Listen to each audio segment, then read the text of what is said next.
ng buong puso po, Panginoon Diyos Ama, dahil sa araw-araw, ginising niyo po kami. Sa araw-araw po, Lord God, nariyan palagi, hindi nabubura yung pagmamahal, yung pinakita niyong pagmamahal, yung kaligtasan po, Panginoon Diyos Ama, na ilagay mo muna ngayon sa aming puso at isinulat mo sa aming isipan na isa kami, Panginoon, someday po makapasok kami sa iyong karaan.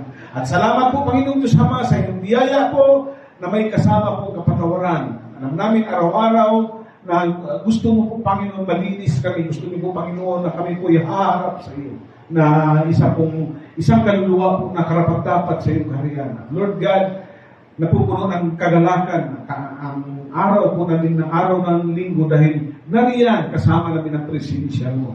Ikaw ang panauhin pandangal, Lord God, at salamat, Lord, may dala kang pagpapala na dadalhin po namin pag-uwi namin pansamantalang paghihiwalay. Talangin, Lord, ikaw magpaliwanag, ikaw magtalastas po nito, ilagay niyo na ako sa likuran. Maraming salamat po in Jesus' name. Amen. Pwede na po tayong umupo.